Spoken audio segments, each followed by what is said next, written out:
Deathwing found himself lost in memories as he examined the weapon that had recently been hung on the walls of his manor. The masterfully crafted greatsword was covered in potent elvish enchantments that he was unable to recognize. It was also thoroughly imbued with void magic, which wasn't a surprise given where it had been for the past few millennia.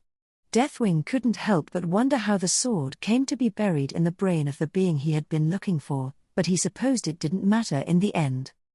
Despite being an immensely powerful weapon, it wasn't the greatsword itself that filled Deathwing with nostalgia. No, the fact that he had taken it from the tomb of Tyr was the true reason for that. It had been a long time since he had last thought of the person responsible for convincing the Titans to empower him and his siblings. He could remember a time when he had once looked up to Tyr with nothing but reverence and admiration, but such memories were tainted by the knowledge that Tyr was responsible for the suffocating burden that had set Deathwing on his path. It's their fault. They're the ones who placed such a burden on you. We freed you from the Titan's chains. As had long become habit, Deathwing forced away any thoughts of his life before he had surrendered himself to his current masters and focused on more recent matters. When his masters had first whispered to him the location of the tomb so that he could resurrect one of the creatures that had killed Tyr, Deathwing had expected it to be a relatively simple matter. Of course, as one of the 9 constructs who the Titans had empowered and given orders to watch over Azeroth in their stead, Tyr was an enormously powerful being, and his tomb had once possessed defenses worthy of a being that many mortals had once worshipped as a god. In fact, the tomb's seals and wards were very familiar. Though he didn't bother looking deep into those memories. However, those defenses had degraded significantly over the long years, and the only thing left had been a few powerful wards and an order of mortals who had been entirely unprepared to defend themselves against a being like Deathwing. Despite this, the entire affair had been far more tedious than he had expected. The humans had been studying Tyr's hammer, the Silver Hand, and had become annoyingly proficient in wielding the light as a result. It would have been simple to slaughter them all if he used either his true form or the void, but matters would have become greatly complicated if his efforts were discovered. Deathwing didn't want his siblings to know what he had done until it was already too late. It had taken him some time, but he had eventually succeeded in sneaking his way into the portion of the tomb holding the creature, pulling the greatsword from its skull, and sealing the tomb's exit as it slowly returned to life.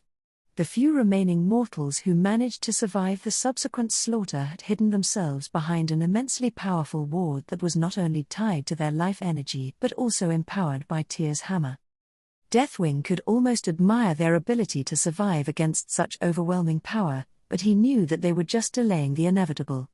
Once the creature returned to its full power, there would be nowhere left for them to hide. He looked forward to finally being able to access both Tyr's corpse and his weapon. Resurrecting him was probably impossible given his nature as a constructed being, and the hammer would probably fight him every step of the way if he tried to use it, but Deathwing was certain he could find a use for the contents of the tomb. Perhaps I'll hang that damned hammer on my wall as well, Deathwing thought with dark amusement. Only after corrupting it, of course. I'd love to be able to see the look on Tyr's face after seeing his precious weapon being corrupted by the void. Of course, the greatest prize of his little expedition was the being that he had brought back to life. The creature would be fully capable of keeping the dragon's soul completely and utterly safe from the other aspects, especially in their weakened states. If it had only taken 2 of the creatures to slay Tyr, arguably the greatest warrior to have ever served the Titans and empowered by Agramar himself, then what hope did his siblings have? The only thing that was left for Deathwing to do was to wait for it to fully recover from its wounds, and then there would be nothing on Azeroth able to stop him. Just as he was feeling satisfied with his future plans, Deathwing's eyes widened with shock and he looked up as a brilliant beam of arcane energy instantly tore apart his wards and slammed into his body. The attack completely obliterated his mana and left behind a path of devastation as it carved a furrow in the earth. The beam finally ended once it pushed Deathwing into a crater in the nearby woods. That actually hurt, Deathwing thought with a hint of surprise. How long has it been since someone actually managed to cause me pain? Although I have a feeling about who's responsible. Nelthorion. An angry and very familiar voice roared out in pure hatred, confirming his suspicion. So they've come. Deathwing let loose a roar of his own as he abandoned his mortal visage and willed the earth away from him. He exploded out of the crater in his full glory and glared at those foolish enough to face him, flying high above and glaring at him with expressions ranging from grim determination to sheer hatred were his siblings. His foolish sisters had both arrived with their consorts, but it seemed like his brothers had come alone. Nosdormu's mates were likely tending to his duties in his stead, but Malygos was almost certainly alone for an entirely different reason. What a pleasant reunion. I admit, I'm surprised that you're all so willing to face me, especially with your consorts at your sides, sisters, said Deathwing, letting out a sadistic chuckle. I didn't expect to see you alone, Malygos. I could have sworn that I left one or two of your consorts alive. No. Did you leave them behind out of fear that I would kill them as well, or did they simply lose interest in you while you were wallowing around uselessly for the past 10 millennia? Unfortunately, Malygos didn't charge at him in an insane rage as Deathwing had expected. He instead simply glared at him with murderous intent before speaking softly with his voice filled with utter loathing. Today is the day that you die, Nelthorion. I'm going to capture the memory of your life leaving your eyes and treasure it dearly. And how exactly am I going to die, brother? Deathwing called out mockingly. Even with your combined might, you all have little hope of defeating me in your current state. It was clever of you to ambush me away from the dragon soul, but it won't be very long before my servants bring it here and you're all brought under my power. Much to his surprise, his siblings failed to respond to his taunts, causing Deathwing to suddenly become suspicious and attempt to contact his daughter Onyxia through the void. The destruction of the wards around his manor should have already triggered a magical alarm to notify her of the situation. His children and that ogre should be on their way with the dragon soul. When the spell completely failed to make contact with Onyxia, Deathwing let out a growl of frustration. What have you done? You always did forget, brother, that you weren't always the smartest being in the room. Nobody is going to interrupt us, Nelthorion, said Nosdormu, his voice as annoyingly calm as ever. Deathwing didn't have the time to respond as his siblings and their mates lost interest in the conversation and went on the attack. At Ysera's command, massive roots from every tree in his vicinity simultaneously emerged from the earth and wrapped themselves around his wings and body, holding him in place. Alexstrasza descended from the sky and smashed into his trapped body like a meteorite, and he immediately began wrestling with her with claws, fangs, and fire. Deathwing called on his command over the earth and slammed his tail into the ground with all of his strength. The effect was catastrophic as the earth for a mile around shook with his fury and every tree in the forest was instantly destroyed and uprooted. Most importantly, the shaking threw off Alexstrasza. He attempted to use his geomancy to knock the relatively weak consorts out of the sky with massive boulders, but Nosdormu used his magic to slow the boulders down and they were easily dodged. Malygos attempted to skewer him by launching a barrage of enormous ice spikes down on him, but Deathwing merely created a large stone barrier between him and his brother before smashing his tail into Alexstrasza's side and sending her flying away. You might have found some way to prevent my children from bringing me the dragon soul, but your efforts will lead to nothing. Deathwing yelled out as soon as Alexstrasza was flung away. Every moment that you're here fighting me is another moment that your precious mortals are being slaughtered. This isn't how he wanted to reveal the creature. It was much too early to make the most use of the monster, but his siblings had pushed him and the mortal world would suffer as a result of it. Alexstrasza had always been a bleeding heart, and she would be distracted by the mortals suffering for the rest of the fight as a result. Perhaps he'd even have the chance to capture her and Ysera after all. It only took Deathwing a single moment to contact the creature through the void and order it to attack Capital City, sealing the fate of countless mortal lives and ensuring the destruction of the Alliance leadership. Nelthorion, what have you done? Asked Alexstrasza, outraged. Something horrifying and foolish in equal measure, no doubt, Ysera responded in a disappointed tone. Since you seem so intent on keeping your own plans secret, I see no reason to share mine, said Deathwing smugly. But know that as you fight with me here, my plans are already underway elsewhere. We'll see in the end which of us came more prepared. You won't see it no matter what. Malygos roared. At that, Deathwing threw himself back at his siblings with murderous intent. Krivax could feel the tension amongst their group grow as they approached the camp of the Twilight Hammer clan. Nobody had said a word for nearly 20 minutes, and the only sound that could be heard was the loud grinding of the Jormunga ahead as it carved a tunnel through the earth. One of the archmages had summoned a floating ball of light that followed the group, and another had created a ward around them that produced fresh air.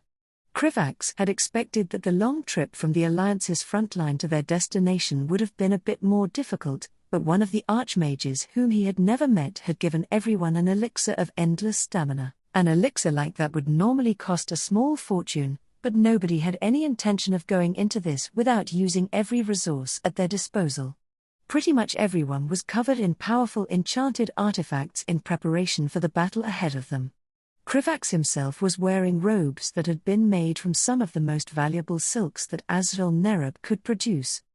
Krivax glanced at his friend and was satisfied to see that even Masruk was also equipped with the expensive artifacts that were standard issue for Dread Stalkers.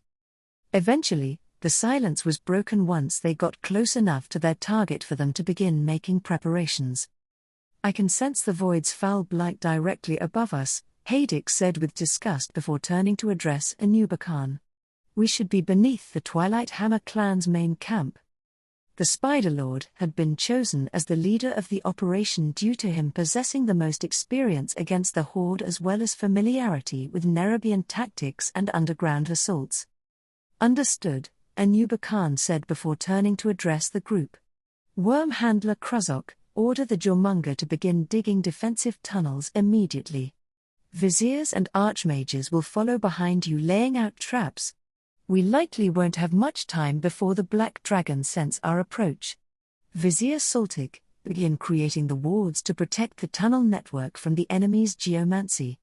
Vizier Krenus, wait for the assault to commence before you begin creating the portal. We want to be as prepared as possible before we alert them. A part of Krivax had been expecting Anuba Khan to give some kind of inspirational speech before the big battle, but it seemed like the time for that was long past. Now was the time for them to prepare to fight for the fate of their world. Everyone immediately moved to carry out their respective tasks. It only took a few moments for the Jormunga to finish expanding the main chamber in which Krenus would be opening the portal, and Krivax quickly found himself a corner, climbed to the ceiling, and began spinning a defensive web. Against what was likely to be overwhelming numbers, exploiting his advantage in mobility as a Nerubian and creating a defensible position would be essential. Many of the Dread Stalkers were doing so as well, and he had no doubt that more than a few orcs would be suddenly killed by Nerubians falling down on top of them. The archmages followed behind the Jormunga and thoroughly covered the tunnels with magical traps set to activate when anyone who wasn't a member of their group passed by. Once he finished spinning his web, Krivax quickly followed after them, intent on memorizing the path of the tunnels. After nearly a minute of extensive trap setting and tunnel digging, the loud bellow of Anuba Khan echoed throughout the tunnels. Our presence has been discovered and the dragons are assaulting the wards. Gather at the Jormunga. Krenus, start opening the portal. Krivax immediately stopped what he was doing in alarm and began sprinting through the tunnels toward the distinctive sound of the Jormunga. It didn't take long before he arrived at the same chamber as the rest of the group, most of whom were looking up as the earth began to shake around them. The assault will begin now, Anuba Khan said solemnly as a thin sheen of light began to grow around his body. The attacking team will follow the Jormunga to the surface and engage the dragons while searching for the dragon soul. The defending team will follow behind us after a few moments, engage the rest of the Twilight Hammer clan, and carry out a fighting retreat into the tunnels if necessary. Any questions? The chamber was silent. Everyone had already known what to expect. Good, then we begin. Worm Handler Kruzok, open a path to the surface. Everyone, drink whichever elixir was provided to you by Archmage Carlane. The Jormunga promptly started tunneling to the surface as everyone prepared for the coming fight. Archmage Carlane happened to be an alchemist and had personally created a variety of invaluable elixirs that would help tip the scales in their favor. Krivax could feel his mind expand and reaction speed increase dramatically as soon as he drank his own elixir of alacrity. Seconds later, he heard the hissing of the Jormunga and the bone-chilling roar of an enraged dragon as their tunnel connected to the surface. Attacking team, follow behind me. Defending team, wait 30 seconds before ascending, said Nerubian, immediately charging up the tunnel with startling speed afterward. Antonidas, Prince Kael'thas, Kel'Thuzad, and Hadix quickly followed after him, each of them glowing with potent arcane energies as they prepared for the fight of their lives. The next 30 seconds were probably the longest Krivax had ever experienced as the sounds of hissing, roars, and explosions resounded above him. He knew that every member of the attacking team was an absolute powerhouse in their own right, but their enemies weren't exactly slouches either. When Ansiram finally gave the order for the defending team to advance to the surface, Krivax actually felt a hint of relief break through his anxiety. Once he reached the surface, Krivax took his position at the tunnel entrance and looked around the chaotic battlefield. Nerubian was glowing brightly with the light as a swarm of angry locusts flew around him, while he traded blows with a massive black dragon that Krivax assumed to be Deathwing's eldest son, Nefarian. The two of them left a path of trampled orc corpses in their wake as their fight moved throughout the camp. A half-dozen images of Prince Kael'thas were bombarding a significantly smaller black dragon who was most likely Deathwing's youngest son, Sibelian, with a barrage of arcane missiles. At the same time, Archmage Kel'Thuzad was preventing the dragon from going airborne by continuously freezing its limbs to the ground and using barriers made of ice to block its fiery breath. Meanwhile, Antonidas was busy proving why he was considered to be a once-in-a-generation genius and the most powerful mage in Dalaran. Krivax watched in awe as the Grand Magus simultaneously cast multiple spells at the airborne figure of Onyxia, Deathwing's eldest daughter. Massive orbs of violet fire chased after the dragon as a summoned water elemental created long spikes of ice that erupted from the ground in an attempt to disrupt her flight path. Onyxia attempted to bury Antonidas in magma with her breath, but the Grand Magus simply teleported to the side without interrupting any of his spells. Krivax forced himself to pull his attention away from Antonidas and check on his mentor. Hadix was fighting Chagall and was currently attempting to turn the ogre to ash by bathing him in a whirlwind of flames. Unfortunately, the ogre had been exceedingly empowered by the void and was merely laughing insanely as his skin melted in the heat and quickly regenerated. Grotesque tentacles were beginning to grow all along his body and his immediate vicinity was utterly drenched with waves of corrosive void magic. Krivax was more than a little surprised to see that Chagall was actually carrying the dragon's soul on his person. The ogre must have been afraid of someone sneaking by and stealing it once it became clear that their camp was being assaulted. Incoming. Krivax had to pull his attention away from the attacking team once Ansiram yelled out in warning as a veritable tide of pale orcs, a few two-headed ogres, and many of the strange void-mutated dwarves charged at them from every direction. The Dreadstalkers had already taken the defensive formation around the entrance to the tunnel with their spears out while Krivax and the mages began casting their spells. A vast array of fire, ice, and arcane spells flew from their position and painted the battlefield in gore. His alchemically enhanced sense of perception allowed Krivax to see in great detail as one of his own bolts of ice pierced through the chest of a charging orc. The battle continued in this fashion for several minutes with the Horde force struggling to advance against a line of elite Nerubian warriors and several extremely powerful mages. One of the viziers even used his geomancy to create a spiked trench around their position that slowly started to be filled with corpses. Despite taking such severe losses, the Twilight Hammer clan was utterly relentless and didn't hesitate to step over the corpses of their comrades to get to them. At one point, several of the orcs managed to get close to their flanks and Krivax promptly created an ice barrier around himself and turned the ground in front of the Dreadstalkers into mud. Masruk in front of him used the opportunity to impale one of the creatures on the end of his spear with a quick thrust. Krivax lost himself to the tide of battle as everyone around him frantically killed as much of the enemy forces as possible. Unfortunately, their endurance was not inexhaustible, and it was quickly becoming clear that the Horde had more than enough forces to bury them under a mountain of corpses. Krivax found himself pulled out of his strange trance by the voice of Ansiram as he shouted over the chaos, "Magister Romarth, we need some space." The elvish mage responded by stepping back from the chaos of the battle so that he could begin casting a spell. Around 10 seconds later, Krivax was forced to look away as a massive pillar of fire erupted from just outside their perimeter and bathed the enemy forces in flames. Romarth was quickly caught by one of the dread stalkers as he started to collapse to the ground from mana exhaustion. "Well done, Magister," Ansiram shouted over the sounds of screaming orcs. "I'm sure we don't have much longer before they resume their assault. Do everything that you can to preserve your strength and start preparing for a fighting retreat into the tunnels. We'll still need to last for a while longer until Kreenis is able to open the portal and we can receive reinforcements." The group's mood seemed to lift at the reminder that there was a light at the end of the tunnel, and everyone quickly began making preparations. Krivax retrieved a healing potion from his spatial bag and poured some of it on a minor wound on his leg that he'd gotten from one of the pale orcs. He checked up on Masruk and was relieved to see that in spite of the nicks on his armor, he had not suffered any significant injuries. "Archmage Modera, I think you'd be better off helping Vizier Hadix retrieve the dragon soul," Ansiram said to his colleague. "We need to secure it and bring it to the portal as quickly as possible.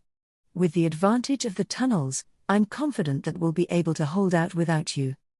Modera nodded and set off for Hadix and Chagall without another word, summoning a deluge of water elementals that quickly began sweeping away any enemy in her path. Soon after that, the Horde forces managed to regroup and resumed their ferocious attack. The group continued to kill wave after wave as they slowly retreated toward the tunnel entrance. Once it became clear that they couldn't hold any longer, Ansiram ordered them to fully retreat, and Archmage Carlane threw a flask at the tunnel entrance that exploded into violet fire that streamed toward any living creature that drew close. "I'm starting to get way too used to the smell of cooking orcs," Krivax thought as he descended the tunnels, feeling slightly nauseous. Hadix teleported out of the way as the void-corrupted abomination attempted to cave in his skull with its huge hammer. The void's interference made it slightly difficult to cast spatial magic, but Hadix was more than accustomed to dealing with such inconveniences. As soon as he was out of the way, Hadix activated the spell that he had left behind, causing a spike of earth to erupt from the ground and lift the creature into the air as it was impaled. Hadix didn't let his guard down for a moment, as he knew how difficult it was to kill anything that had been so thoroughly infused with the void. His assumptions were proved accurate as it promptly smashed through the pillar in its stomach with its weapon and threw a stream of shadowy flame in Hadix's direction that splashed against his already prepared shield. It's even stronger than I had expected," Hadix mused to himself as he watched the creature's wound heal itself before turning his attention to the dragon soul hanging from its armor. Completing this mission is going to be difficult. While it seemed like his allies were fairly successful in distracting their designated enemies, none of them would be able to provide aid anytime soon. Thankfully, the fight between Nerubian and the largest dragon was causing so much destruction that most of the enemy forces decided to focus on the other groups, which meant that the abomination wouldn't be receiving any aid either. "Why do you fight me, Nerubian? I can feel the presence of the old ones within you. You should be helping me in carrying out their will," said the abomination through its twin mouths, pulling Hadix out of his thoughts with its insane ramblings. "Your actions are futile. Only through serving us can you protect your people from what is prophesied to come." With practiced ease, Hadix fortified his mind with magical defenses and pushed the whispers away. "Your masters offer nothing that I want, you ignorant fool," said Hadix, deciding to indulge the creature while he considered his next course of action. "The old gods want nothing more than to bring death and destruction to everything that they touch. The creatures are akin to parasites that serve no greater purpose other than to be a blight on the world. How am I the fool when you're the one who fights uselessly against the inevitable? Chagall snarled in anger as his second head babbled incoherently. I know you felt their power. Do you really believe that this world has any hope of standing against them? Perhaps we don't, Hadix calmly admitted. But I have every intention of fighting your masters to my last breath, and I know that I'm not the only one. Seeing his chance, Hadix instantly cast a spell that caused the earth to rise from underneath the creature and clutch onto his legs. It was only a moment later that a streak of arcane energy smashed into the dragon's soul from the creature's flank, breaking the piece of armor it was attached to just enough to and sending it flying away. Hadix released the geomantic spell holding the ogre in place as a tide of water collided with the creature and swept it away from the dragon's soul. By the time he finished running over to the artifact and picking it up off the ground, Archmage Modera had already emerged from her invisibility spell and was standing by his side. So, this is what the fate of the world rests on then? Malygos had already shown us what it looks like, but I still can't help but feel a tad bit disappointed. As much as he might wish otherwise, Hadix found himself agreeing. The dragon's soul looked like nothing more than a flat golden disc connected to a golden chain, which was hardly what one would expect from such a powerful artifact. It was only his magical senses that revealed the object to be anything more than it looked, as Hadix could sense ancient and powerful magic radiating from the artifact in his hands. And what exactly were you hoping to accomplish with that? The abomination growled out as it shuffled towards the two of them. Neither one of you could ever hope to damage the Master's artifact, nor will you be taking it away from here alive. The creature had seemingly given up any hope of recruiting him and channeled its foul magic into the ground, causing a writhing forest of tentacles to rise all around them. Hadix quickly took in his surroundings and realized that there was no path of escape, and the dense layer of void energies was making it impossible for him to teleport away. This isn't good, muttered Archmage Modera, her face filled with determination as she called her water elementals back to her side. No, it definitely isn't, said Hadix, throwing a massive ball of fire in the abomination's direction as he prepared to fight for his life. Several miles west of Capital City, the surface of the lake commonly known as Turisful Lake began to violently ripple, the waves growing larger and larger. The waters of the lake slowly began to turn as dark as the night sky as a shadowy body within the lake emerged from its depths. Soon, a monstrous figure that hadn't been seen since ancient times broke the surface of the water, causing water to cascade over its body as it stood to its full height. The trees near the lake started to decay and rot, and the earth churned as corrosive blood dripped from its various wounds and congealed into small horrors that immediately began attacking the local wildlife. The beast, taller and bulkier than a hill, looked as if someone had placed the face of an octopus onto a humanoid crab, but even this bare description could not truly encapsulate the horrid evil being inimical to all life not of the void. The creature waved its facial tentacles in the air and sniffed out a great gathering of mortals to the east. The earth shuddered as it took the first steps out of the lake and toward its target. Soon, all will be one with the void, it rumbled in a tone that promised nothing but madness and destruction to all. King Tyrannus Menethil listened carefully as his advisors delivered their report on the current state of the war. Although the topic was grim, he much preferred listening to news about the war rather than hearing about Lordorun's impending food shortages. He dearly hoped that the war would end soon because his kingdom simply wouldn't be able to feed so many refugees for very much longer. His people had already suffered enough as a result of the Horde's brutality, and the last thing that anyone wanted to deal with was famine. Thankfully, it seemed more and more that the war had decisively turned in their favor thanks to the participation of Azrael Nerub. To summarize, Your Majesty, all signs point to Horde losing the ability to sustain a fighting force within the next few months, as long as current rates of attrition continue, said Marshal Whitehall, concluding his report. Those estimates assume that Azrael Nerub's forces continue deploying at a steady rate, correct? Asked Tyrannus. Yes, Your Majesty. Tyrannus hummed thoughtfully as he considered humanity's frightening allies in the fight against the Horde. When the Nerubians had first declared their intention to wage war against the Horde, He had been disappointed to hear that the portal from Northrend to Dalaran was incapable of transferring as many troops as he would have preferred. Many lives could have been saved if Azrael Nerub had been able to deploy its, what turned out to be more than considerable, might against the Horde. However, now that it was starting to seem as if the worst had passed, Tyrannus couldn't help but worry that his kingdom had many more matters to worry about than just the Horde. Before the war, his analysts had estimated Azrael Nerub to be about as powerful as Quel'Thalas, if the Spider Kingdom's claims were taken at face value. Several of his advisors had assumed that the Nerubians must have been exaggerating their capabilities, but it was now clear that nothing could be further from the truth.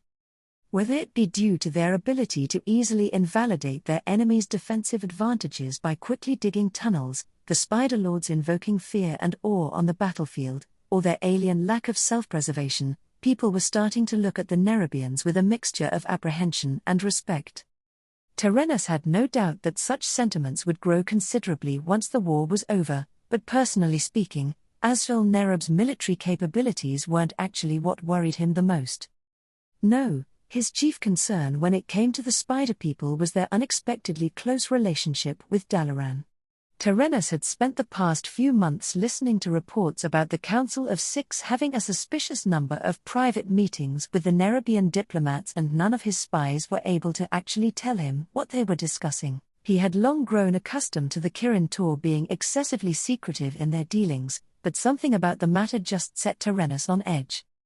It didn't help that the Council of Six were the only ones to meet with the Nerubian High King.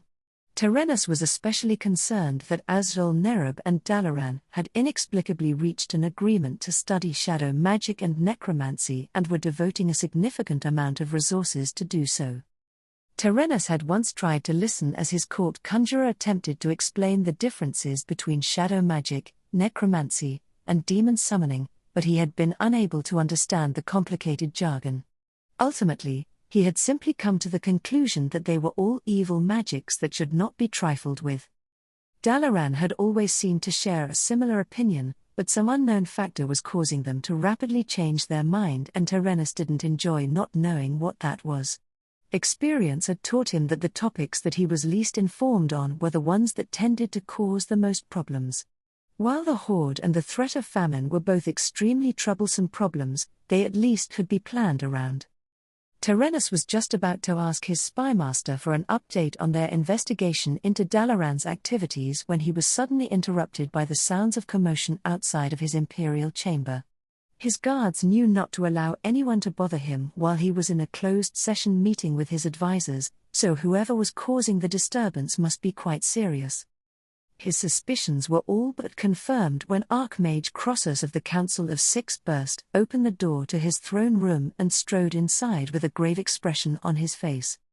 Several of his king's guard promptly moved to intercept the Archmage, and the one who had been posted outside the chamber tried to excuse the disturbance. "My deepest apologies, Your Majesty, we attempted to stop him, boo.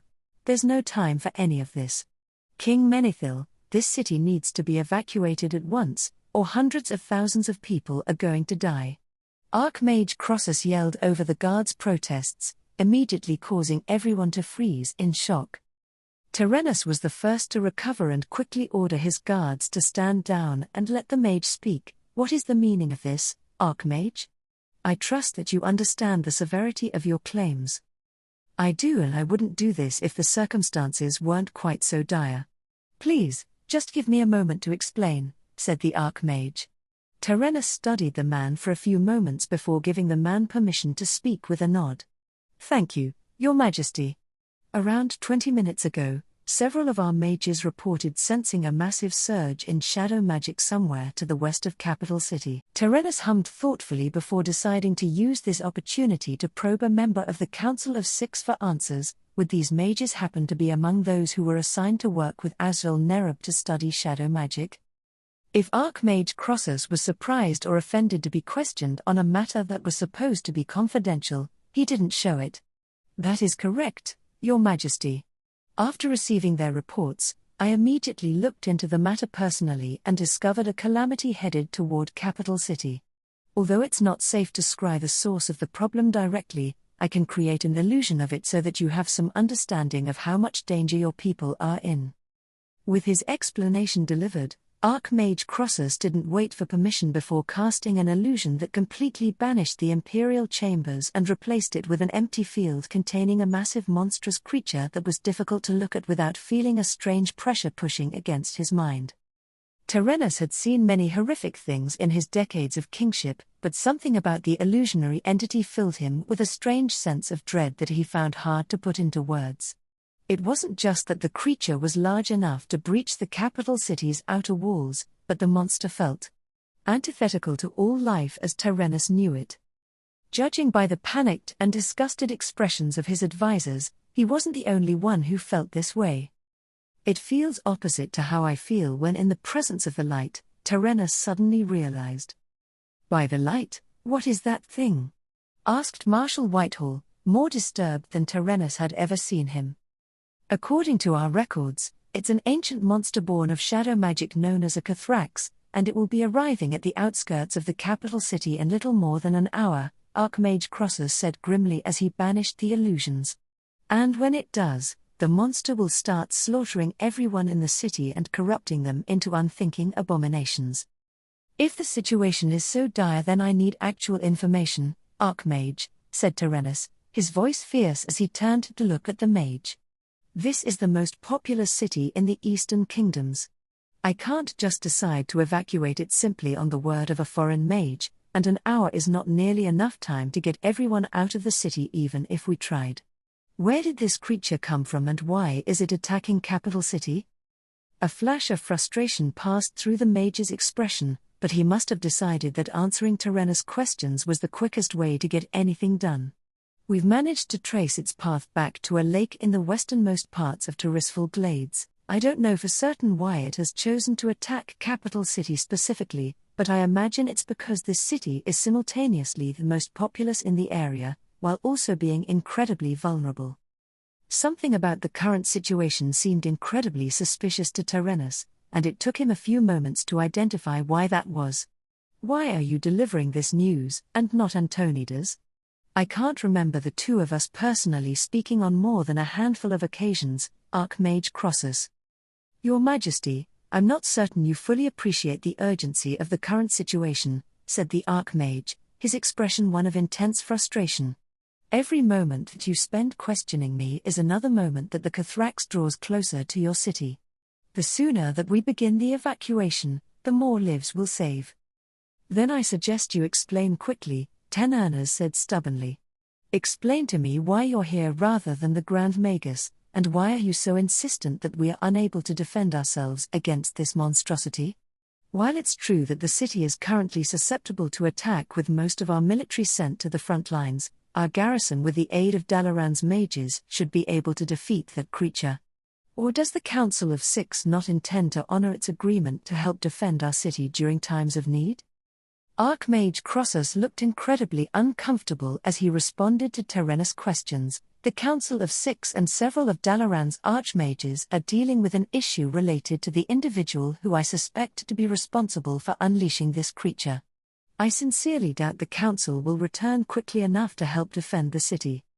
Tyrannus glared at the mage for several moments before glancing over to his spymaster, who quickly nodded and confirmed that the mage who he had sent to scry Dalaran once Crossus barged into his chamber was unable to contact the Council. "Please, Your Majesty. I understand that this all sounds suspicious, but these explanations will need to wait until later. We must take action now," Archmage Crossus pleaded. Tyrannus studied the man carefully and felt his heart drop as he saw nothing but sincerity in his eyes.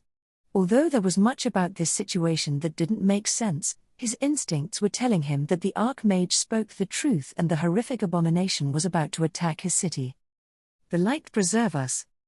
Marshal Whitehall, go to Captain Falric and offer him any assistance you can to start evacuating the city.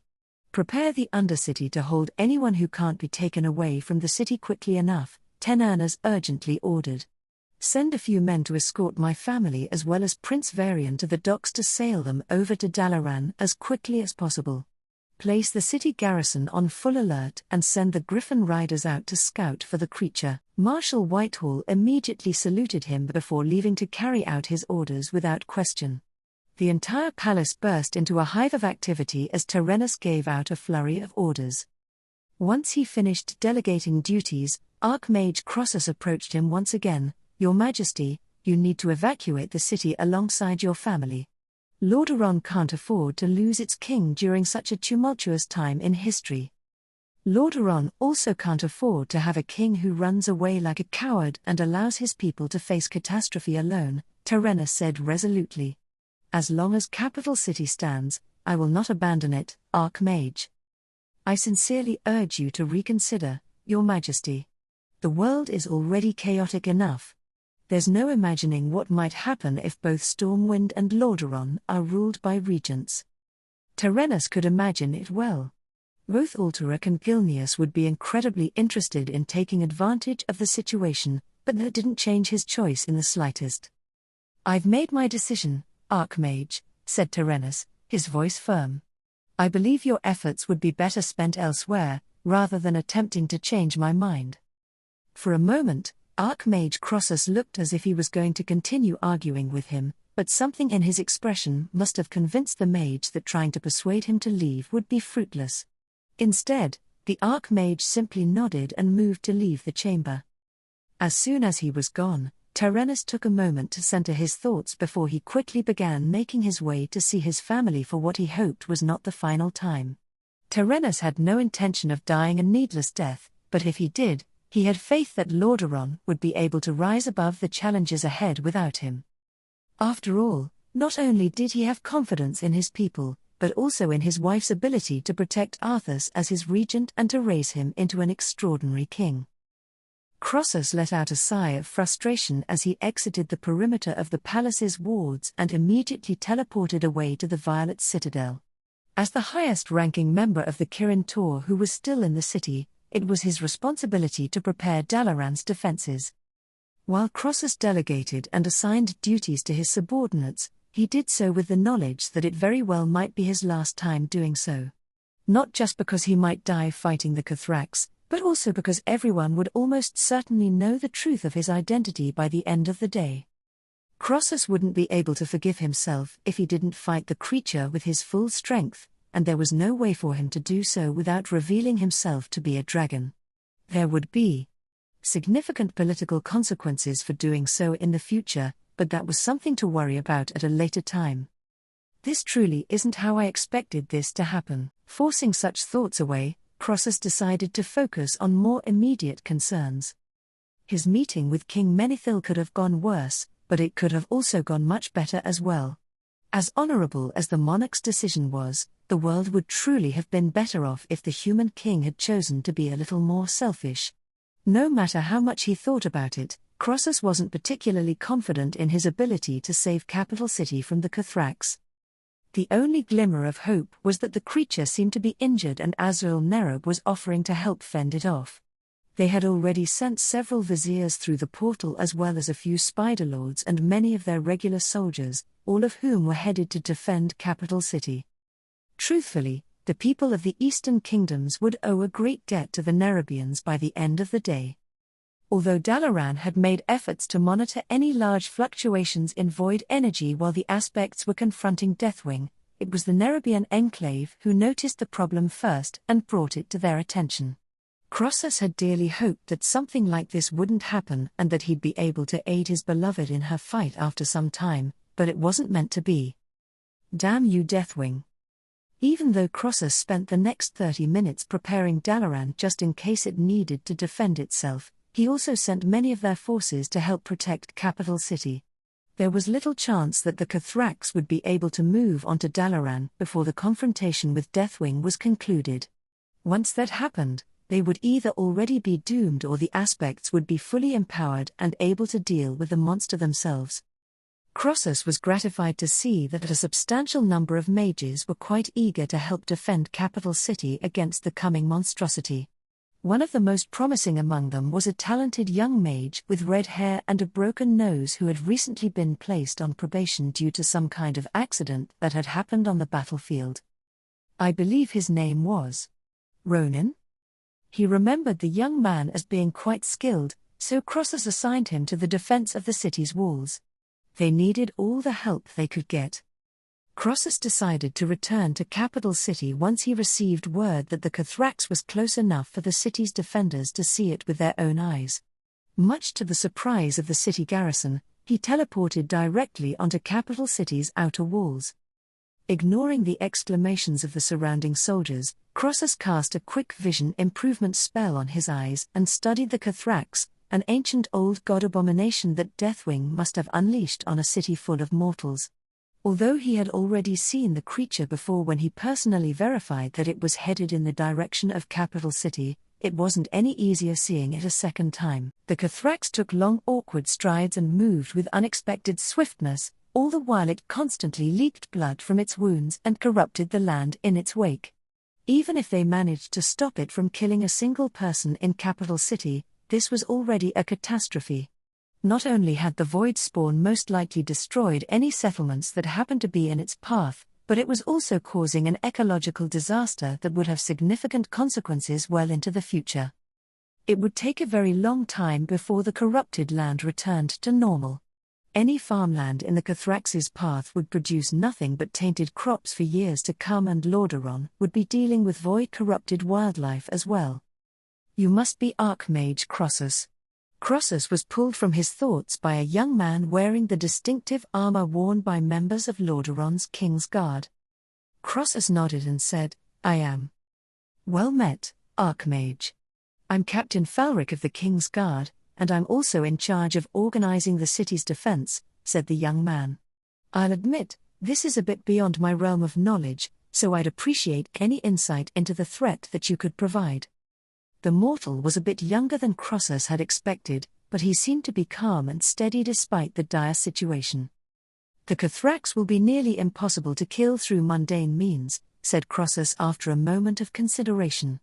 Not only is it far too large for your men to fight directly, but it will also be constantly creating monsters in its vicinity. It would be different if your men had access to powerful enchanted weapons, but the best use for them as it stands is for them to either protect the civilians from being attacked by the smaller abominations or help with the evacuation. Croesus had long since learned not to underestimate mortals, but there simply wasn't much that these men could do to actually harm the Cathrax with their current resources. Captain Falric must have reached a similar conclusion after studying the growing figure in the distance, because he merely nodded and signaled for Croesus to continue. While it is incredibly powerful, the creature is born of shadow magic and is thus weak to the light. I sincerely recommend that you work closely with Archbishop Fail and entreat the Church of the Holy Light for any aid that they can offer. No need. The priests have already sworn to help any way they can, said Captain Falric. Last I heard, the Archbishop was helping heal the folks who've gotten injured in the panic. We're trying to get people to safety however we can, whether that's by boat, land, or by herding them into the Undercity, but it's not easy and a fair amount of people have gotten hurt in the process. Sadly, panic was a natural reaction in the face of such a monstrous force. It would slow down the evacuation efforts quite a bit, which could mean life or death when each second counted.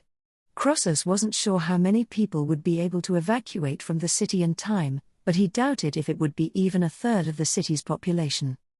Captain Falric paused for a moment in thought before speaking up again. I've heard of instances in which the priests bless the weapons of warriors to better slay the undead and other unholy creatures. Could they do the same to our artillery? He asked curiously while staring at the cannons, catapults, bolt throwers, and other siege weapons that lined the outer wall of the city. If the monster is weak against the light, even if it's too large to kill, we can at least make it bleed and stall it for as long as we can. I don't see any reason why that wouldn't work, said Croesus, surprised by the man's creativity. While it was possible for skilled priests to permanently bless a weapon, most such examples simply temporarily saturated the weapon with the light.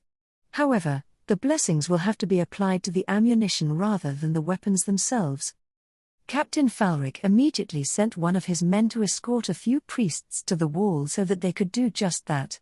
Croesus spent the rest of his time waiting for the Cathrax to draw closer to the city and discussing strategies with the captain until they were informed that the creature was within artillery range.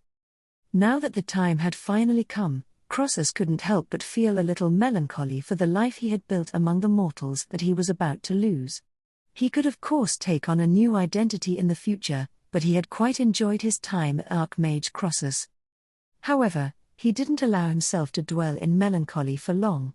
Croesus had no doubt that hundreds of thousands of people would be slain, wounded, or debilitated after the events of this day, and he had little right to mourn something as small as a lost identity. "Captain Falric, it looks like the battle is about to begin," said Croesus as he turned his attention to the Cathrax. As the next highest-ranking member of the Kirin Tor, Archmage Cedric was more than qualified to take control of Dalaran's forces in his absence, so there was no longer anything else holding him back. "Please understand that despite what you are about to see, my objective is to help defend this city, and you can still count on me as an ally." Archmage, WH.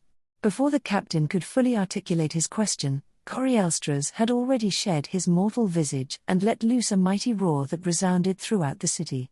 It wasn't long before several other roars answered him, and every other dragon in the city was moving to join Corielstras in its defense. Most of them had been assigned to the city after their flight discovered the identity of Davel Presta, but a few had simply been living mortal lives and were now willing to fight to protect their homes.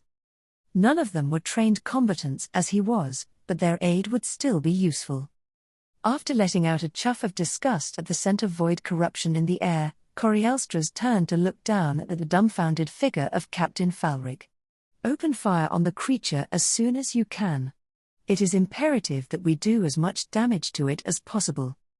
With those final words of advice, Corielstras gathered his resolve and took flight in the direction of the Cathrax. The creature glared balefully up at him as he flew overhead, but its march toward the city didn't slow at all. After a few moments, Corielstras was joined by 6 other red and blue dragons, all of whom were much younger than himself. "Stay in the air and attack the creature from a distance," Corielstras ordered once they were close enough to hear. "It can move much faster than you might expect. If you get within range of its claws, it'll tear off your wings and snap your necks before you realize what is happening." A collective shudder passed through the dragons, but none of them showed any signs that they intended to turn back. "Yes, Consort Corielstras. We understand," said the oldest among them. Seeing no more reason to delay, Corielstras flew directly over the beast and started preparing his attack. Pulling deeply on both the store of life energy inherent to every red dragon and the potent arcane power that he'd carefully cultivated over his many millennia of practicing magic, Corielstras let loose a massive breath of violet fire over the Cathrax. His fellow dragons followed his example a few seconds after, bathing the creature from top to bottom in dragon fire, pure arcane energy, and frost. Corielstras heard the creature grunt in pain and watched as small trees, which grew around it due to his and his fellow red dragon's life energies, were almost immediately corrupted by the void. A deluge of blood leaked from its wounds onto the ground, corrupting the land and creating smaller void monstrosities with too many eyes and tentacles that charged the city's walls. Despite this, the Cathrax didn't allow the pain to slow its advance for even a moment, and the gathered dragons were eventually forced to cease their attack as their endurance failed. Aspects preserve us, the monster was barely hurt. Corielstras' estimate of the creature's power grew as he realized that his fellow dragon was correct. While there were a few more wounds littering its body, the Cathrax shrugged off the attack and continued on inexorably. "Continue the attack. Be careful to conserve your stamina and be prepared for any sudden counterattacks." The next few minutes were spent periodically bathing the creature in dragon breath, which accomplished little more than adding a few more cracks along its carapace. Corielstras and the blue dragons occasionally attempted to slow it down with spells of ice, but their efforts were futile as the Cathrax simply ignored them. This pattern of attacks was eventually disrupted by the thundering sound of cannon fire in the distance. Small chunks of the creature were blown apart as light-infused cannonballs slammed into its body.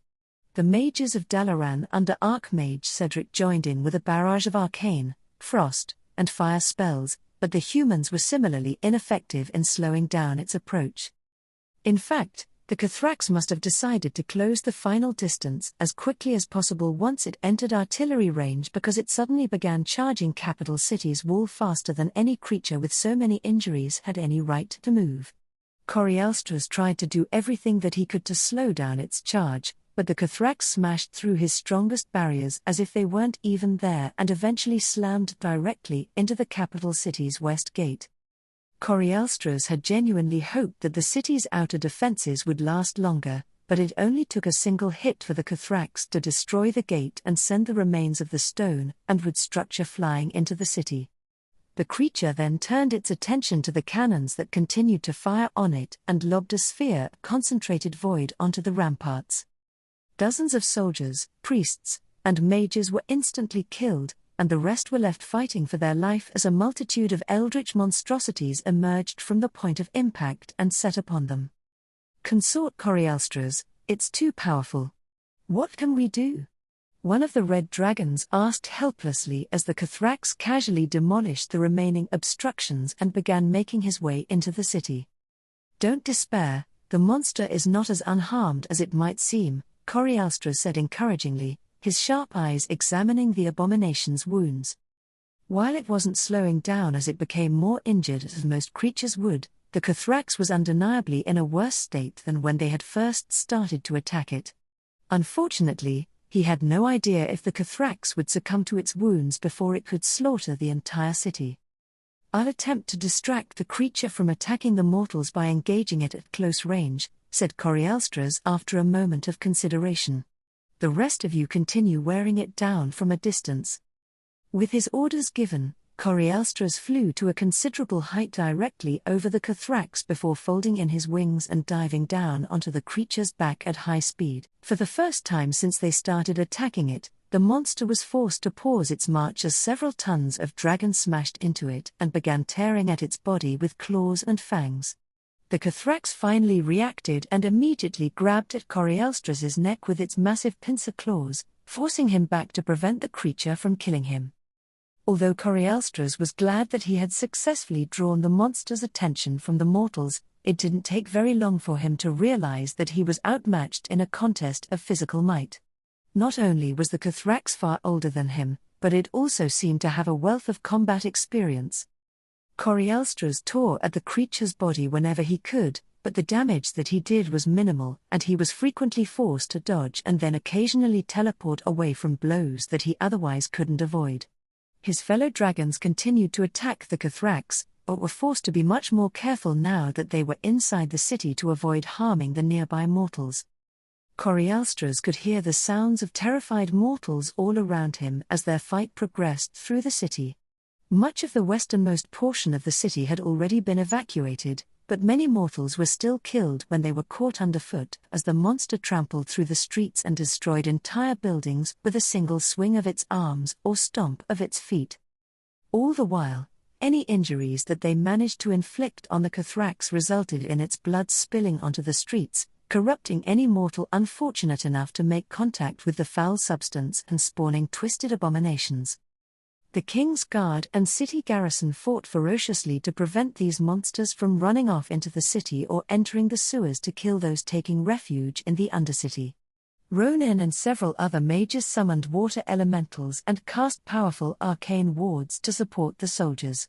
Their efforts were limited, however, because the flow of monsters being created wouldn't end until the Cathrax was finally defeated.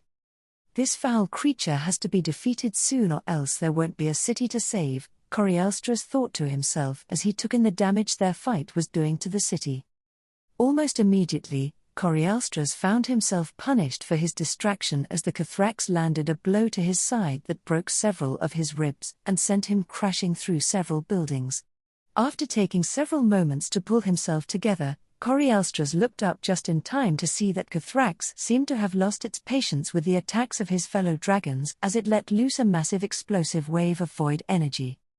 Corialstras watched in horror as every dragon was knocked from the sky, not knowing whether they were merely injured or dead, and the majority of capital city's western quarter was instantly destroyed. He had no idea how many mortals had failed to evacuate in time, but he had no doubt that the monster's attack had killed several thousands of people.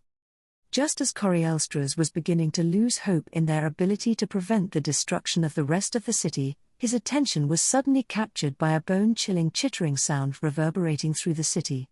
Turning his gaze to the east, Corielstras was stunned to see a truly massive spider with Nerubians clinging to its abdomen climbing over the city walls. Azrael Nerub had informed him that they would be sending their most powerful creature to help fight against the Cathrax, but it was much larger than he had expected. While the arachnid was apparently a giant non-sapient spider that they referred to as Mexna, Corielstras found it hard to believe that he wasn't looking at a wild god. He had no doubt that it would be able to easily kill most dragons and suddenly felt truly grateful that Azrael Nerub was an ally and not an enemy.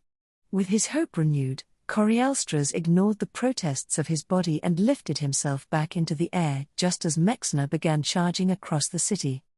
The Cathrax attempted to end the fight quickly with a blow toward the spider's head, but Mexna instantly jumped to the side and back toward the abomination in a display of extraordinary agility. As Mexna buried its venomous fangs into the creature's fleshy side, the many Nerubians clinging to its abdomen leapt onto the Cathrax and began tearing at its body with everything they had. Mindful of his injuries, Corielstras aided the Nerubians by striking opportunistically at the monster from a distance and distracting it from the spider whenever he could. Mexna's venom was clearly working as the Cathrax's wounds started to widen and it finally began showing signs of slowing down.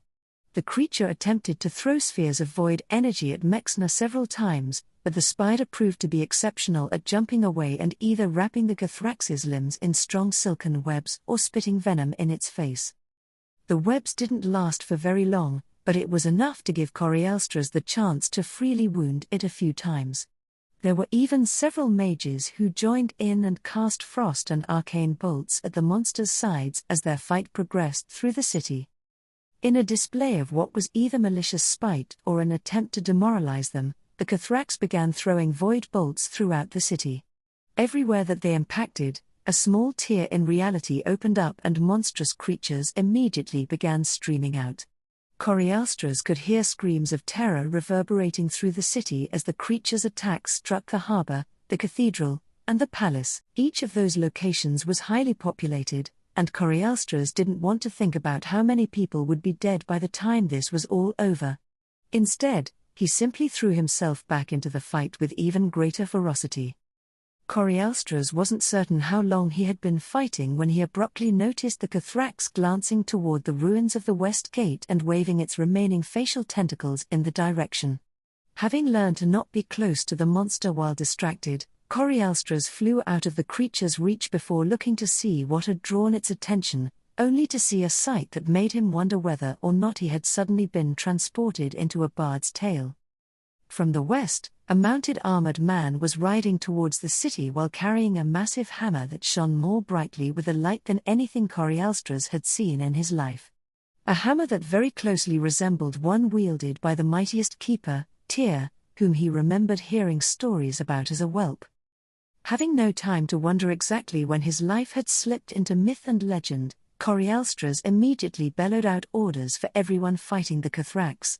Do not allow the abomination to intercept the human riding in from the west. Deter it by any means necessary.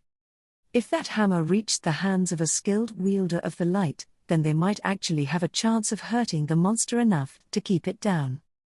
The pace of the battle immediately reached a new dangerous peak as the Cathrax fought with reckless abandon, doing its utmost to kill everyone so that it could turn its full attention to the approaching threat.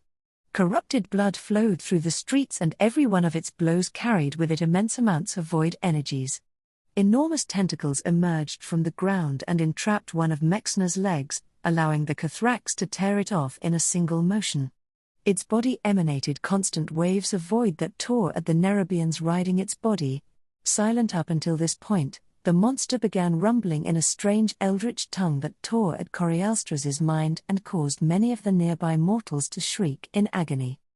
Abruptly, that pain ended as the light spread over the battlefield and banished the void from their minds. Corielstras turned to the source of the light and saw the armored man from before standing next to Archbishop Fail, who was grasping tightly onto Tyr's legendary weapon, the Silver Hand. Corialstras had met the Archbishop on more than a few occasions in his mortal visage and always known him to be a gentle-hearted man who was as far from violent as any mortal could reach. However, the absolute fury on the old man's face was enough to momentarily frighten even him. "Foul shadow-born abomination! How dare you attack this city, cause such destruction, and ruin so many lives?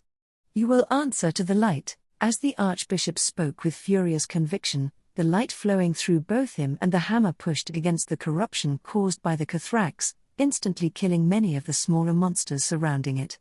The creature didn't deign to respond to the Archbishop's accusations and simply sent a concentrated beam of void energy in his direction. Corialstras and several mages attempted to summon barriers to protect the priest, but none of them lasted more than a second before being shattered. Fortunately, they needn't have bothered. The light rose around the Archbishop like a beacon in the night and pushed down against the Cathrax in a blinding display of power. Corialstras savored the pain in the creature's voice as it screamed and attempted to shield itself with the void. Everyone in Capital City bore witness to a display that would undoubtedly go down in legend as void and light struggled fiercely against one another. After several long moments, the display finally came to an end as waves of light burned through the void shield protecting it and seared the flesh off the creature. Corialstras let out a sigh of relief as the Cathrax finally succumbed to its wounds and collapsed. He could tell that it was not truly dead and that if nothing was done it would rise again in time. For now, it had been incapacitated and wouldn't even begin to stir for weeks. That was more than long enough for the aspects to regain their powers and conclude their confrontation with Deathwing. As Corialstras looked around at the soldiers, mages, priests, and Nerubians standing in the rubble, the victory was bittersweet. So many people were dead and large parts of the most populous city in the Eastern Kingdoms lay in ruins, but Corialstras was just glad that it was finally over. Archbishop. Corialstras was pulled from his thoughts by a panicked cry and turned to the source only to see Archbishop Fail collapse onto the ground. The surrounding mortals were crying sorrowfully and attempting to administer aid, but Corialstras could tell that the old man was no longer breathing. He had poured his life force and soul into the final attack against the Cathrax, sacrificing himself to save many more. At that moment, Corialstras was once again reminded of the great lengths mortals, despite their fragility, would go to for the sake of others.